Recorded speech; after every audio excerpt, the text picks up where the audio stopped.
Olive is an ostrich. She lives with her family in the outback. But Olive is very different. Olive's dad loves to run.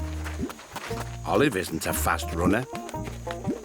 Olive's mum enjoys laying huge eggs. Olive doesn't like the look of that at all. Olive's little brother pecks at the ground to find tasty roots to eat. Pecking at the ground makes Olive sneeze. But Olive has an incredible imagination. So while the rest of her family are running, pecking and laying eggs, Olive can be found imagining herself going on amazing adventures when she buries her head down, down into the sand.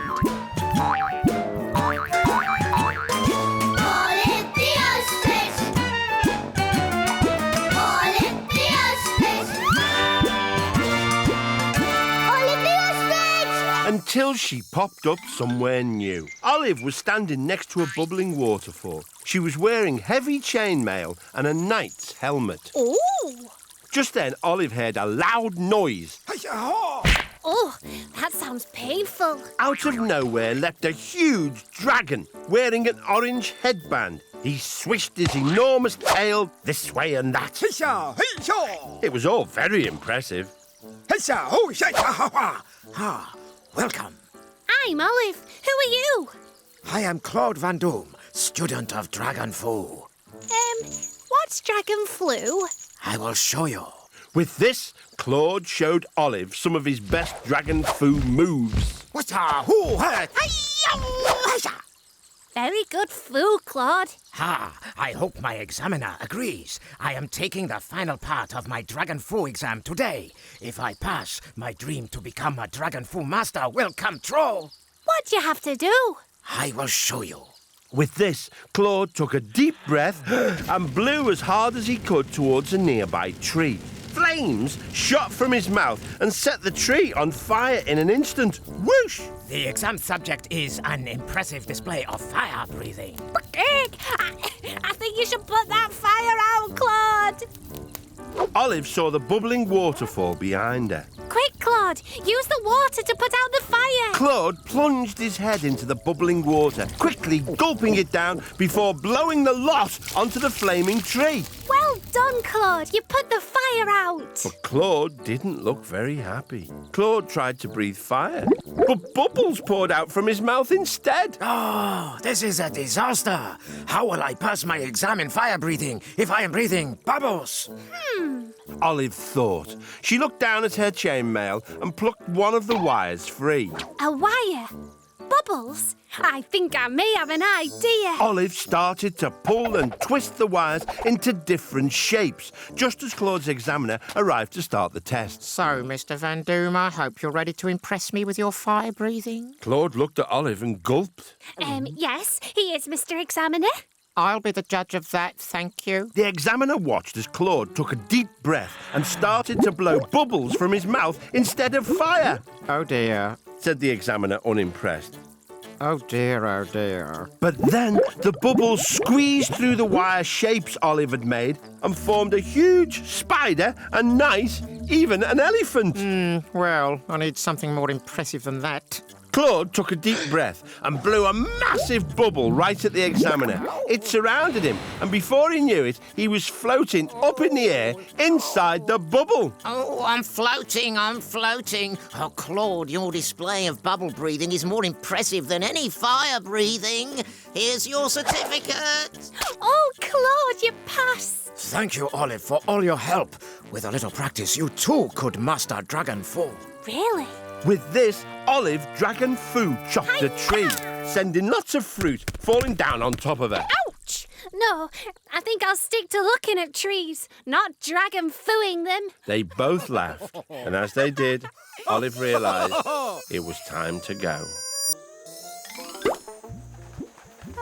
Typical Olive, daydreaming again. Said her mum. Okay, actually, I've been blowing bubbles with a dragon. Your head's been in the sun too long, dear. Said Olive's dad. Her little brother laughed. But Olive wasn't listening. She was already dreaming of her next big adventure. Olive was standing in a palace courtroom. Sitting there was a man wearing a red spiky hat. He seemed very upset. Oh, I just can't do it. Hello there, I'm Olive. Is everything okay? Jester! Gag, who's that shouting? It's the Queen. She wants entertainment during the banquet. I'm Jingles, the court jester. It's my job to make the Queen laugh, but nothing I do seems to work. Jester, get in here now! She said that if I can't make her laugh today, then I'll be punished. Oh, well, maybe I can help. Why don't we form a double act? Oh, thank you, Olive. I know, let's try a funny dance. Olive and Jingles nervously walked up to the Queen. And who might you be, Missy? You look like you might make a nice feathery hat. I'm Olive, and I was hoping to help Jingles here make you laugh today. Oh, really? Well, you better both make me laugh. Otherwise, you'll both be getting locked up in the tower. Locked up? Where? Begin. Jingles plucked his lute and they both danced a hilarious jig. Boring. Next. You see, there's no pleasing her. It's hopeless. Maybe we just need to be more exciting. Why don't we perform a juggling act? Oh, all right. Olive and Jingles rode around before the Queen on a unicycle with Jingles on Olive's shoulders, juggling 6 clubs in the air. I've seen juggling 1,000 times before. If you don't make me laugh when you return, you'll both be sent straight to the tower. It's okay, Jingles. We just need to do something dramatic. Olive noticed a large pot of strawberry jam on one of the banquet tables. She also spotted 2 tall windows with long curtains. A pot of jam, some long curtains. I think I may have an idea. Jingles, we could perform an amazing vanishing and reappearing magic trick. Oh, well, let's hope it works. Olive covered Jingles in the jam and then plucked out some of her feathers and stuck them onto him. Need something else. Your shoe! Olive stuck Jingles' shoe onto his face so it looked just like her beak. Quick, Jingles, go over behind the curtains. I'm waiting. Now for our final act, a magic spectacular. I will disappear behind this curtain and then reappear immediately behind the other. Reappear, eh? Begin. Ta-da! That was completely rubbish. I've had enough. It's off to the tower with you both. Jingles fell to his knees before the Queen. Please, Your Highness, give me another chance. As Jingles knelt forward, his head feathers brushed over the Queen's bare feet. Keep tickling, Jingles. You really are the funniest jester this realm has ever seen. Olive joined in, tickling the Queen with her feathers too. The Queen was laughing so much, her cheeks went bright pink. Finally, I found out how to make the Queen laugh. All thanks to you, Olive. Well, she certainly seems to be enjoying herself. In fact, I'd say she looks tickled pink. They all laughed, and as they did, Olive realised it was time to go.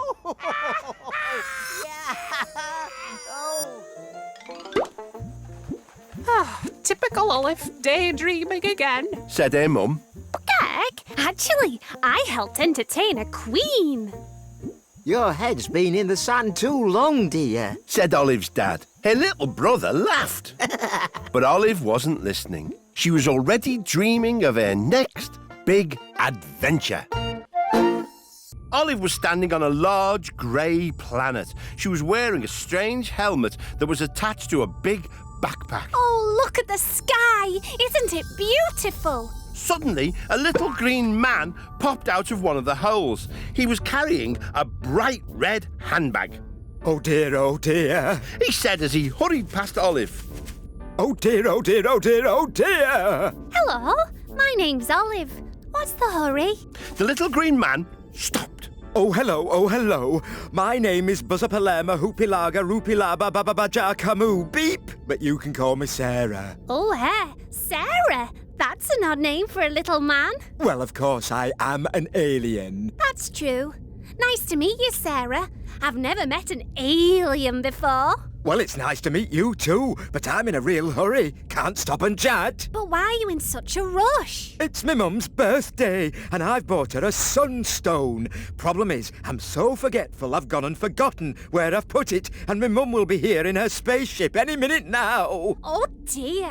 I could help you look, but I don't know what a sunstone looks like. Sarah opened his handbag and took out a large pad of paper and some crayons. I'm a great drawer. I can draw you a picture of a sunstone, and then maybe you could help me look for it, Olive. Sarah sat down and drew a lovely picture of a big red stone. Olive looked thoughtfully at the drawing. Your picture's really good. In fact, it's so good, I think I may have an idea. Why don't you draw lots and lots of pictures of the sunstone and write missing across it in big letters? I'll pin them up, and then if anyone sees the stone, they'll know where to hand it in. So Sarah sat and drew picture after picture after picture.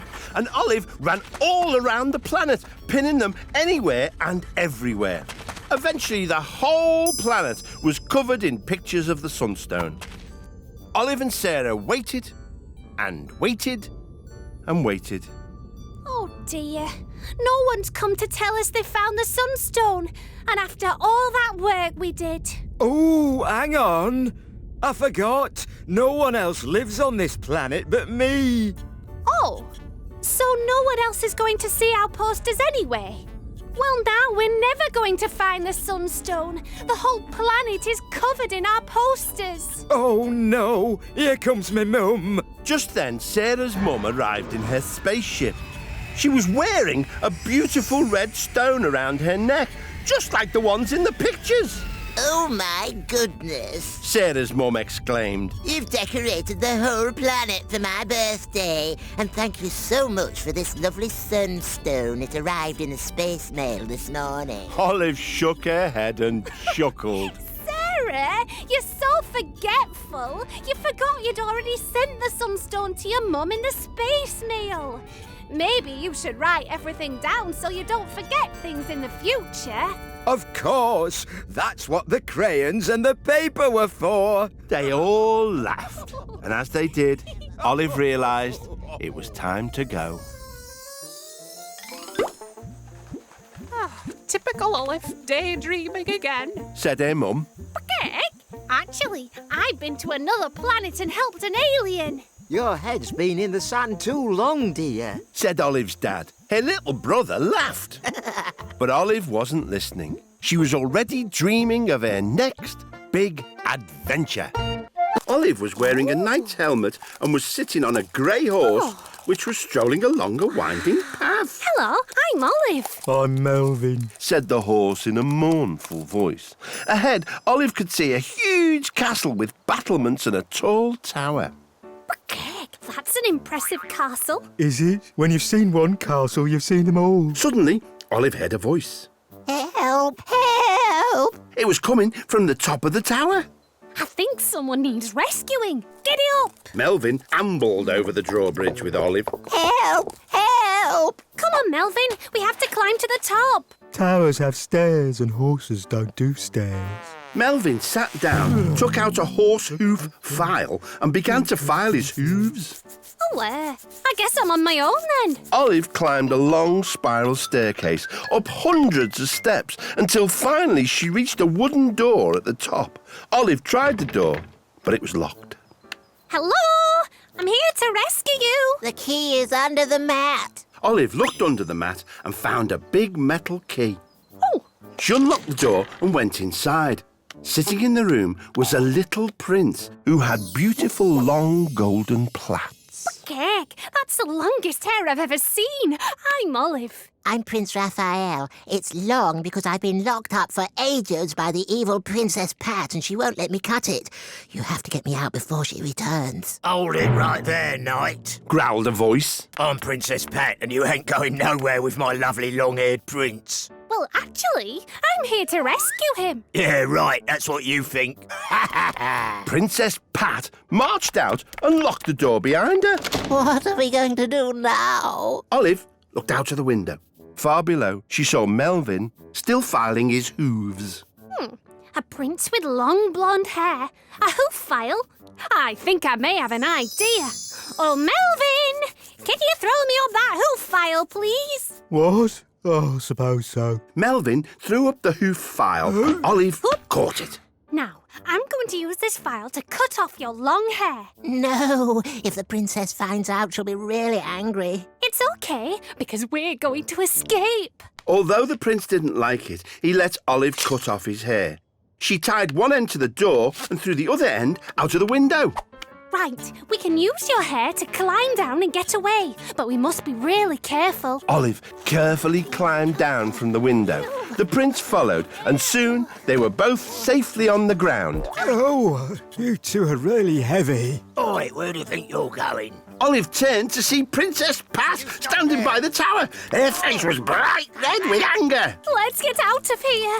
Melvin galloped off. They rode away from the castle, leaving the princess shaking her hairy fist.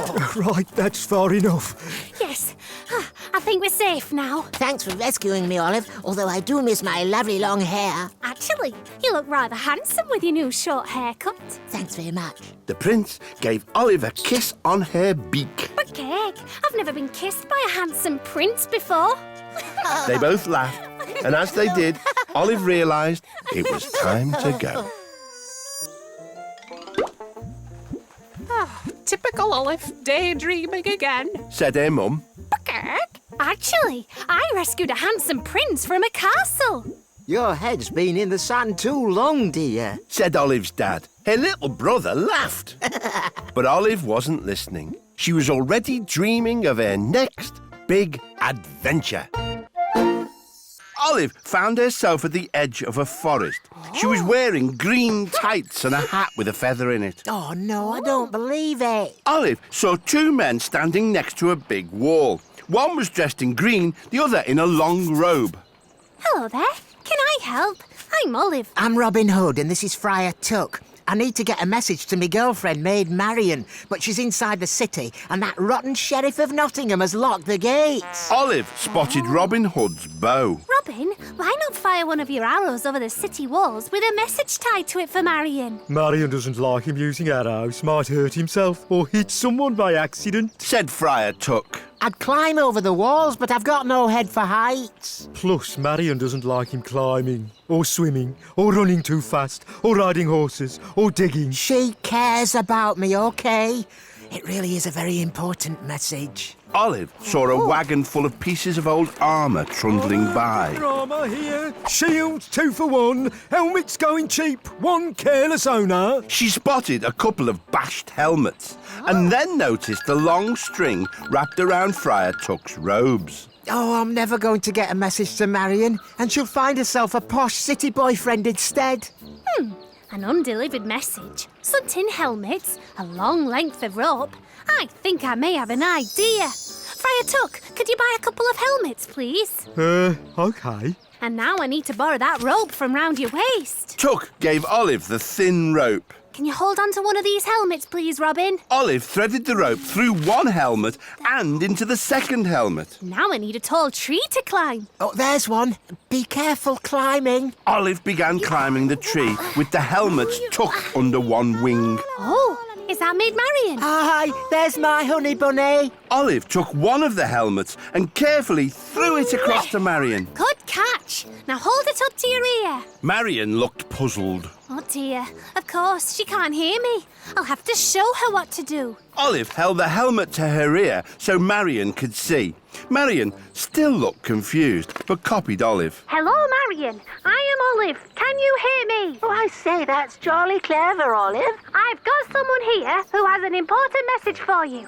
Robin Hood. Oh, my pumpkin. Olive lowered the helmet so that Robin could speak into it. Honey bunny. You've got a message for me, pumpkin. Aye, I want to meet you at Sherwood Forest at weekend. There's going to be a party. Oh, yay, that's so very exciting. Shall I buy a new dress? Aye. Oh, and I've decided that in future I'm going to steal from rich to give to poor. Oh, pumpkin, that sounds an absolutely wizard idea. Cheers. Oh, and Friar Tuck's going to bake some buns. Oh, yum. Oh, well, I have to go now. Got to go shopping for that dress. Bye, Bye, Pumpkin. Bye, honey bunny. You put down. No, you put down. No, you put down. No, you put down. You put down. No, you. You. You. You. You. Right, bye. Oh, I have to put up with this all day long. Ta very much for your amazing talking device, Olive. Will you stay for some of Friar Tuck's buns? No thanks. You'll have to tuck in without me. They all laughed, and as they did, Olive realised it was time to go. Typical Olive, daydreaming again. Said her mum. Heck, actually, I helped Robin Hood get a message to his girlfriend. Your head's been in the sand too long, dear. Said Olive's dad. Her little brother laughed. But Olive wasn't listening. She was already dreaming of her next big adventure. Olive found herself on a large float surrounded by colourful decorations. She was wearing a beautiful headdress and could hear amazing music. Oh, wow. I love that beat. Just then, she heard a strange sound and turned to see a flamboyant peacock drying his feathers with a hairdryer. Perfecto. Wow, I like your feathers. Oh, gracias. My name is Fernando, the Carnival King with beautiful colors. That's a long name. I'm Olive, the ostrich with blue and white feathers. And they are beautiful feathers. Welcome to the Rio Carnival, Olive. Thanks. What's the Rio Carnival? It's the greatest street party of the year, right here in Rio, Brazil. Oh, I love parties. Then you are just the assistant I need. Can you help me decorate my carnival float and stick up all these colorful garlands, please? Okay. As Olive picked up one of the garlands, it unfurled like a long, wiggly snake. Oh, this is tricky. You're doing great, Olive. Just need to stick it to the float with some sticky tape. Now, time for Fernando to blow up his masterpiece. Fernando attached a big floppy balloon to a balloon-blowing machine and turned it on. The balloon quickly filled with air and became an amazing giant bird. It will be the biggest balloon in the carnival. But now Olive was getting in a real muddle with the paper garland. Oh, dear. She had somehow got it tangled around her legs and couldn't reach the sticky tape on the floor. As she stretched to grab it, Olive toppled backwards and knocked over the balloon blower, breaking off the lever. Oh, no! My balloon is getting bigger and bigger. The balloon blower blew and blew until Fernando's special balloon finally went pop, and the balloon blower ran out of air. My balloon blower! What a disaster! Attention, the carnival will begin in 1 minute. 1 minute? What can we do, Olive? Sticky tape? A hairdryer? I think I may have an idea. With Fernando's help, Olive used the sticky tape to seal the hole in the balloon, and together they blew it up using Fernando's hairdryer. The balloon got bigger and bigger. It's working, Olive. But the hairdryer was filling the giant balloon with hot air, which rises, and soon the balloon floated right off the ground. Cake! Olive held on tightly to the balloon, My balloon! and Fernando held on tightly to Olive's legs. The carnival is starting! Olive and Fernando floated up into the sky, away from the carnival. Olive, we have to get down! Don't worry, Fernando. Olive reached up the side of the balloon and tore off the tape. As the air escaped through the hole, the balloon sent Olive and Fernando soaring across the sky. They whizzed about all over the place until the balloon ran out of air. The empty balloon parachuted them safely down, and they both landed back on the float, and the deflated balloon dropped onto her head like a headdress. They looked magnificent, and they got a huge round of applause. Olive the Ostrich with the blue and white feathers, you are my carnival queen. You know, Fernando, I could almost burst with pride. They both laughed, and as they did, Olive realised it was time to go.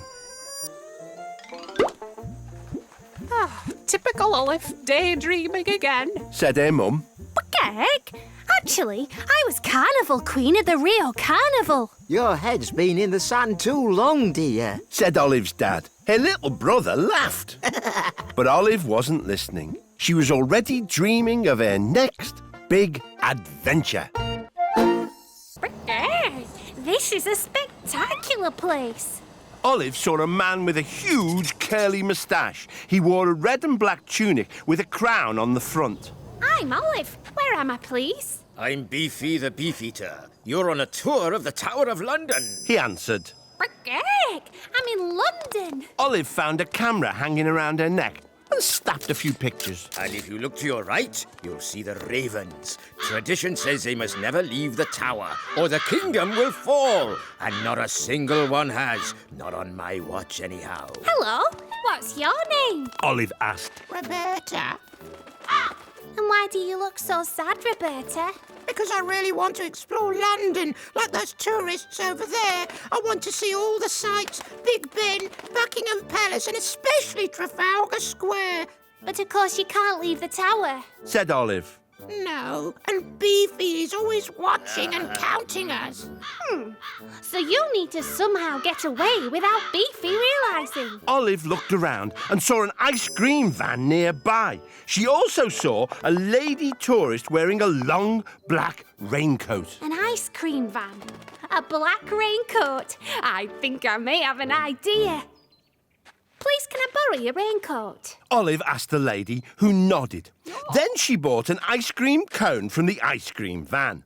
Olive put on the black raincoat and stuck the cone onto her own beak, using the ice cream to make it stick. She looked just like a raven. Well, almost. I'll pretend to be you, Roberta, while you go to see the sights of London. Wow, great idea! When Beefy was looking the other way, Roberta made a dash through the tower gates. Olive tried to blend in with the other ravens, but she was so tall she really stuck out. What was worse, the ice cream cone was melting, dripping into a growing puddle at her feet. Beefy walked over and began counting the ravens. 1, 2, 3, 4. When he got to Olive, he stopped and raised an eyebrow. Said Olive. It was a pretty good impression of a raven. Beefy shrugged and continued to count. 5, 6 ravens. Excellent. But now, Olive's ice cream had melted so much, the cone fell off her beak. Hang on a raven counting minute. You're not a raven. You're an ostrich. I'd better count again. Oh no, he's going to realise there's one raven missing. Beefy began to count. 1, 2, 3, 4, 5. Only 5? But just in the nick of time, Roberta came swooping in over the Tower of London's walls. She landed just behind Beefy. Said Roberta loudly. Beefy spun round. Aha! There's number 6, all safe and sound. What was I thinking? It's not like these ravens ever leave the tower. Not on my watch, anyway. Beefy walked off to get his dinner. No, us ravens never leave the tower. Chuckled Roberta. This made Olive and the other ravens laugh too. And as they did, Olive realised it was time to go. Typical Olive, daydreaming again. Said her mum. Okay, actually, I've been a raven in the Tower of London. Your head's been in the sand too long, dear. Said Olive's dad. Her little brother laughed. But Olive wasn't listening. She was already dreaming of her next big adventure. Olive was standing in a park surrounded by small, leafy bushes. Hello there. Said a sad voice. Olive turned and saw a gorilla. Oh, hello, I'm Olive. She replied. I'm Keith. Would you be my friend, please? No one likes me round here. Yes, of course I will, Keith. You seem very nice to me. Olive took a step forwards and accidentally trod on something. Oh, what was that? She'd stepped on a tiny yellow car. It was squashed flat. Oops. I'm always doing that. Olive spied a tiny little man running up to the car. Hey, what do you think you're doing? You just stepped on my cab, lady. I'm very sorry. I didn't see it down there. It was then Olive noticed that the leafy bushes were actually tiny trees in a park. Tiny trees, cars, and people. Wait a second, I'm a giant ostrich. And I'm a giant gorilla. There were tall skyscrapers surrounding the park. Olive was nearly as tall as some of them herself. Then Olive heard shouting. She looked down and saw a crowd of tiny little people angrily shouting up at Olive and Keith and waving their fists. They started throwing things at Olive's legs. Ouch! Ow! Careful! awful. They don't like us because we keep stepping on things. Maybe we should go somewhere else, Keith. Keith and Olive walked out of the park and down a wide avenue. But Geg, it's really hard not to step on things. Sorry. Oh dear, sorry. I know, it's a nightmare. Sorry. Tiny people were running around and yelling at Olive and Keith. Sirens were going off. It was chaos. I just want to go somewhere quiet where I don't step on anything or bother anyone. Olive spied an especially tall skyscraper with a pointy top. A super tall skyscraper. Lots of annoyed tiny people. I think I may have an idea.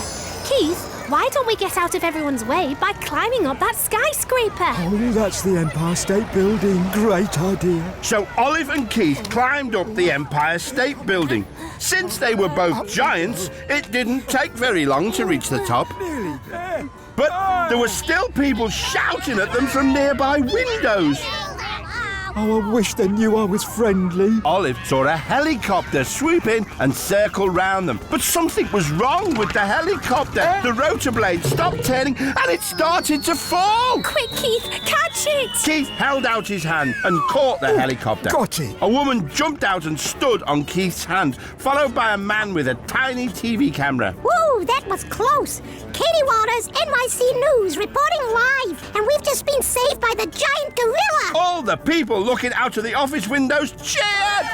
Thanks for saving us. What are your names? I'm Keith Kong. I'm Olive. Pleased to meet you. Can I just say I love New York? Sorry for squashing things before. Well, you two are certainly a couple of huge New York City heroes. As a thank you, Keith was given his own special area in the park, as long as he promised to, try and stop squashing things. Thanks for your help, Olive. Would you like to stay for a bit and I'll show you some more of New York City? Maybe next time. But today I certainly had a huge amount of fun with you, Keith. They both laughed, and as they did, Olive realised it was time to go. Typical Olive, daydreaming again. Said her mum. But Geg, actually, I had a big adventure in New York City. Your head's been in the sand too long, dear. Said Olive's dad. Her little brother laughed. But Olive wasn't listening. She was already dreaming of her next big adventure.